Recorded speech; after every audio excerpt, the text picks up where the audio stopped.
Hello students, this is Sukhdev sir. Welcomes you once again in the web classes. Students, we are learning elements of accounts class 12 English medium, and we have started the chapter number 4, reconstruction of partnership. And in the previous video we have understood how the journal entries passed for the revaluation of assets and liabilities. तो मैंने आपको बताया था कि liabilities और assets के time पर अगर उनका रीवैल्यूएशन होता है तो रीवैल्यूएशन के टाइम पर जो रिवैल्यूएशन अकाउंट है वो रिवैल्यूएशन अकाउंट को किस तरह से डेबिट क्रेडिट किया जाता है, बराबर। तो उसके लिए आपको प्रॉफिट एंड लॉस उसको रिकॉग्नाइज करना रहेगा। अगर आपका प्रॉफिट होता है तो रिवैल्यूएशन को हमेशा क्रेडिट करना रहेगा, और अगर आपका लॉस होता है तो आपको हमेशा रिवैल्यूएशन डेबिट करना पड़ेगा।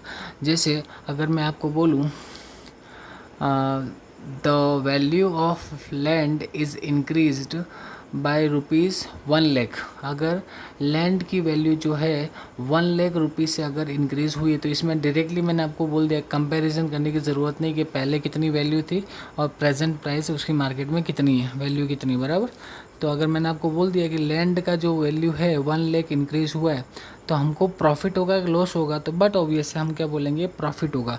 तो प्रॉफिट के टाइम पर रिवैल्यूएशन को हमेशा अपने क्या करते हैं, क्रेडिट करते हैं। तो डेबिट किसको करेंगे, असेट को। असेट मीन्स किसको, लैंड को। तो land account debit to revaluation account, बराबर। तो अगर लॉस होता है तो लॉस का भी एक एग्जांपल बता देता हूँ।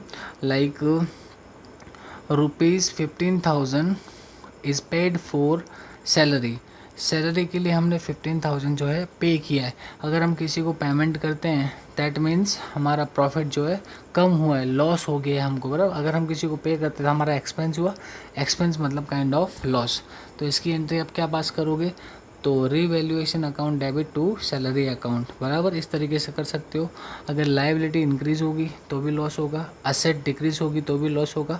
ये सारे पॉइंट्स मैं आपको एक वीडियो के अंदर बता चुका हूँ, एक्सप्लेन कर चुका हूँ। आप अच्छी तरह से उसकी प्रैक्टिस करना।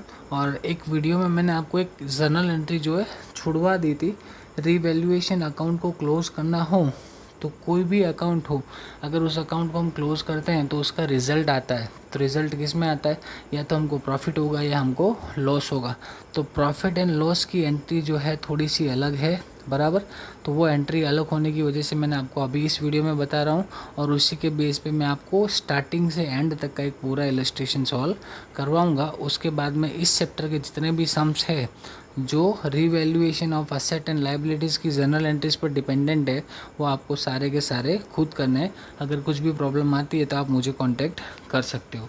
तो चलिए पहले तो मैं आपको रिवैल्यूएशन अकाउंट को क्लोज़ कैसे करते हैं उसकी एंट्री बता देता हूँ, क्योंकि क्लोज़ करने के टाइम पे उसका रिजल्ट कुछ भी हो सकता है, प्रॉफिट भी हो सकता है, लॉस भी हो सकता है।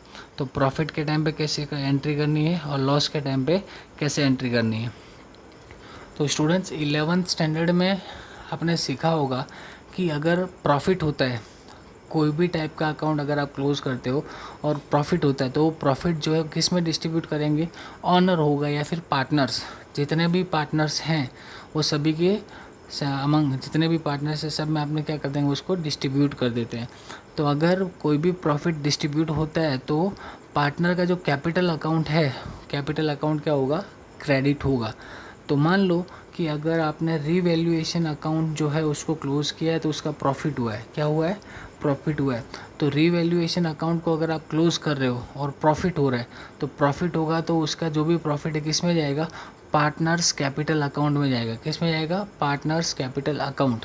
तो अगर कैपिटल इंक्रीज़ होता है तो प्रॉफिट की वजह से कैपिटल इंक्रीज होगा, तो कैपिटल अकाउंट को हम करेंगे क्रेडिट, और रिवैल्यूएशन अकाउंट को हम क्लोज़ कर रहे हैं, क्या कर रहे हैं, क्लोज़ कर रहे हैं, तो हम उसको क्या कर देंगे, डेबिट। स्टार्टिंग में मैंने आपको क्या रूल बताया था, प्रॉफिट होगा तो रिवैल्यूएशन हमेशा क्रेडिट होगा, क्या होगा, क्रेडिट होगा। लेकिन यहाँ पर जो है हम रिवैल्यूएशन अकाउंट को क्लोज़ करने जा रहे हैं, क्या करने जा रहे हैं, क्लोज़। तो क्लोज़ करने के टाइम पे आपको थोड़ा उल्टा करना है। अगर प्रॉफिट होगा तो रिवैल्यूएशन को डेबिट करोगे, और लॉस होगा तो रिवैल्यूएशन को क्रेडिट करोगे, ठीक है। तो चलिए मैं आपको बता देता हूँ, देखते हैं। स्टूडेंट्स, मैं इस 8th नंबर वाली एंट्री की बात कर रहा था जो मैंने आपसे छुड़वा दी थी, बराबर। क्या लिखा है, when revaluation account is closed, अगर रिवैल्यूएशन अकाउंट क्लोज होता है तो क्लोज करने के टाइम पे कुछ भी हो सकता है। If profit of revaluation account, अगर रिवैल्यूएशन अकाउंट का प्रॉफिट होगा तो प्रॉफिट होता है मीन्स क्लोजिंग के टाइम पे आपको उल्टी एंट्री करनी, क्या करना है, इन्वर्स करना है, उसको रिवर्स कर देना है। रिवैल्यूएशन को प्रॉफिट के टाइम पे हमेशा हम क्रेडिट करते आए हैं, लेकिन क्लोज के टाइम पे हम क्या करेंगे, डेबिट। तो रिवैल्यूएशन अकाउंट डेबिट, और जो भी प्रॉफिट है किसके पास जाएगा, पार्टनर्स कैपिटल अकाउंट में। तो revaluation account debit to partners capital account. यही अगर लॉस होता है तो एंट्री को हम क्या कर देंगे, reverse, partners capital account debit to revaluation account. ठीक है स्टूडेंट्स, तो चलिए एक स्टार्टिंग से पूरा सम करवा देता हूँ। ये वैसे एग्ज़ाम में आता नहीं है क्योंकि चैप्टर जो है टोटल मिला के 5 मार्क्स का, कितने मार्क्स का है, 5 मार्क्स का। एक 3 मार्क्स का सम आता है, 1 मार्क का MCQ आता है और 1 मार्क का 1 लाइनर आता है, बराबर। तो उस तरीके से ही आपको प्रिपेयर करना है। लेकिन जर्नल एंट्रीज अगर आप कर लेते हो तो कमिंग चैप्टर जो है, चैप्टर नंबर 5 चैप्टर नंबर 6 और चैप्टर नंबर 7, आने वाले चैप्टर्स में आपको बहुत हेल्प मिलेगी, बहुत अच्छा आपका बेस क्लियर हो जाएगा। तो चलिए हम एक नया इलस्ट्रेशन करते हैं जिसमें सारी एंट्रीज कवर हो जाती हो। देखो हमने इलस्ट्रेशन नंबर 7 तो कर ही दिया है, 7 आई थिंक सॉल्व कर दिया था हमने। हाँ चलो 8 नंबर का कर देते हैं जिसमें ऑलमोस्ट सारे पॉइंट्स आ जाते होंगे। आई थिंक ये 8th वाला नंबर है, देख लेते हैं इसमें कितने पॉइंट्स हैं। हाँ बहुत सारे पॉइंट्स दिए हुए हैं, तो मैं आपको यही बता देता हूँ जिसमें बहुत सारी चीज़ें आपकी क्लियर हो जाएगी। ठीक है, तो चलिए इलस्ट्रेशन नंबर 8 करते हैं। क्या बोला है उसमें, Harish, Dhruvil, Manoj are the partners of a firm, their profit loss sharing ratio is 3:1 balance sheet दी हुई एज गिवन पेज नंबर 123, मतलब नीचे वाले पेज पे है। ये रही इनकी बैलेंस शीट। बैलेंस शीट में जितनी भी वैल्यू लिखी हुई है वो सारी की सारी क्या है, बुक वैल्यू, मीन्स बुक में लिखी हुई वैल्यू है। तो रीवैल्यूएशन करेंगे तो प्रेजेंट वैल्यू के साथ हम उसको क्या करेंगे, कंपेयर करेंगे, बराबर। तो कंपैरिजन में हमको यही देखना है कि प्रॉफिट हो रहा है कि लॉस हो रहा है। प्रॉफिट होगा तो रीवैल्यूएशन क्रेडिट होगा, लॉस होगा तो रीवैल्यूएशन अकाउंट डेबिट होगा। क्लोज करने की बात नहीं, यहाँ स्टार्टिंग कर रहे हैं हम, क्लोजिंग की एंट्री अलग है, वो मैं आपको लास्ट में बताऊंगा। तो चलिए हम देख लेते हैं। पहले सबसे पहले है land value is increased up to ₹3,50,000 and building value is increased by ₹70,000। तो यहाँ पर बोला है लैंड की जो वैल्यू है 3,50,000 तक इंक्रीज़ करनी है। तो पहले कितना था, लैंड 3 लाख था, इंक्रीज़ कहाँ तक करना है, 3,50,000 तक। तो 3,50,000 तभी हो सकता है जब लैंड की जो वैल्यू है 50,000 इंक्रीज़ हुआ होगा, बराबर। तो असेट की वैल्यू इंक्रीज़ हुई मीन्स अपने को क्या हुआ, प्रॉफिट हुआ।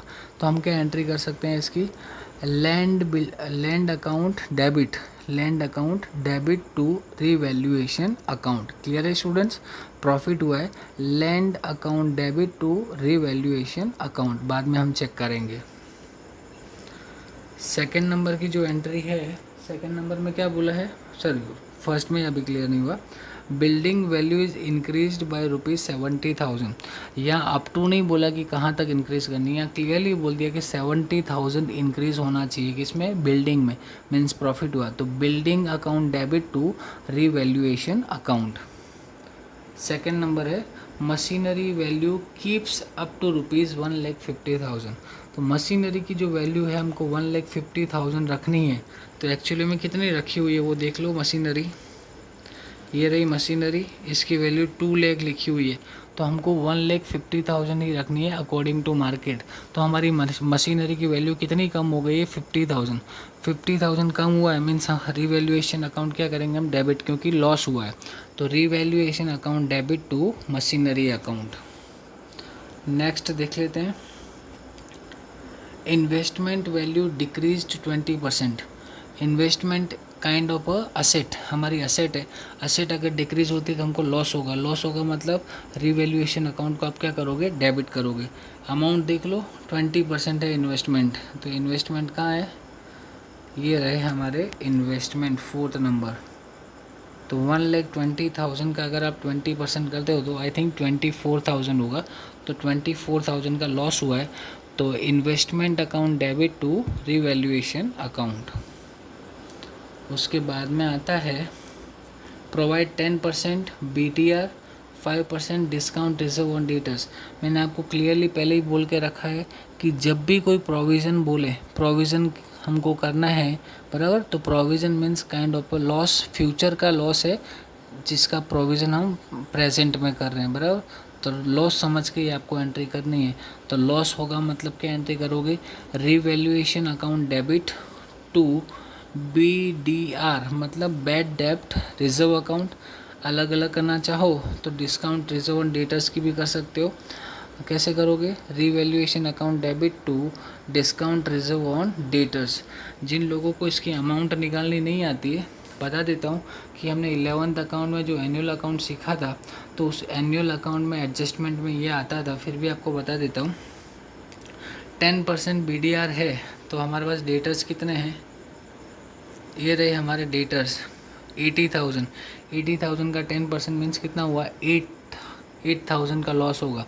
तो एंट्री क्या करोगे, revaluation account debit to BDR अकाउंट। BDR मतलब बैड डेब्ट रिजर्व अकाउंट, क्लियर है। उसके बाद में बोला डिस्काउंट रिजर्व ऑन डेटर्स।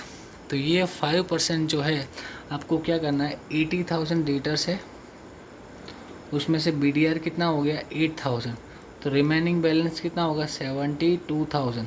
तो 72,000 का अगर आप 5% करते हो तो कितना आएगा 3600। कितना आएगा 3600। तो ये जो आपका प्रोविज़न है वो डिस्काउंट रिजर्व ऑन डेटर्स का है। तो क्या एंट्री करोगे, revaluation account debit to discount reserve on debtors. Next 50% stock value decreased by 10%। तो 50% स्टॉक, तो स्टॉक कितना दिया हुआ है 100% में कितना है स्टॉक टोटल, तो स्टॉक हमको लास्ट में लिखा है क्लोजिंग स्टॉक 15,000, ये दिख रही है अमाउंट आपको 15,000। तो 15,000 में से जो 50% है, 50% मतलब कितना हो गया 7,500 हुआ इसका, उसकी 10% वैल्यू क्या बोला है कितना, हाँ डिक्रीज बाय 10%। तो 7,500 का 10% डिक्रीज करो तो कितना हो जाएगा 750 का लॉस हुआ है क्योंकि स्टॉक असेट हमारी डिक्रीज हुई है। तो revaluation account debit to stock account. 6 number है अनरिकॉर्डेड आउटस्टैंडिंग एक्सपेंस। क्लियरली पढ़ लो, अनरिकॉर्डेड आउटस्टैंडिंग एक्सपेंस मतलब लायबिलिटी इंक्रीज हुई मतलब लॉस होगा। तो revaluation account debit to unrecorded या फिर आउटस्टैंडिंग एक्सपेंस, जो भी अमाउंट दी है वो अमाउंट आपको डेबिट और क्रेडिट दोनों में लिख देना है। 7 नंबर है अनरिकॉर्डेड प्रीपेड रेंट ₹3,000। प्रीपेड मतलब एडवांस में आपने पेमेंट कर दिया है, तो जब भी उसका टाइम आएगा आपको उस टाइम पर पेमेंट करना नहीं है, तो फ्यूचर में आपको इसका बेनिफिट मिलेगा, प्रॉफिट होगा। तो इसकी एंट्री क्या होगी, prepaid rent expense account debit to revaluation account, क्योंकि हमको क्या हो रहा है प्रॉफिट हो रहा है। ठीक है, तो एक बार जनरल एंट्रीज चेक कर लो इनकी। देखो स्टूडेंट्स, यहाँ इन्होंने साथ में एंट्री की, दो अलग अलग करने से अच्छा इन्होंने कंबाइन एंट्री कर लिए। आप अलग अलग करोगे तो भी चलेगा बराबर। तो सारी एंट्री से आप 1 बाय 1 करके देख सकते हो, मैंने सारी सही करवाई है। ये फर्स्ट, सेकंड, थर्ड, 4, 5, 6, 7 और ये लास्ट में इसको क्लोज करना है।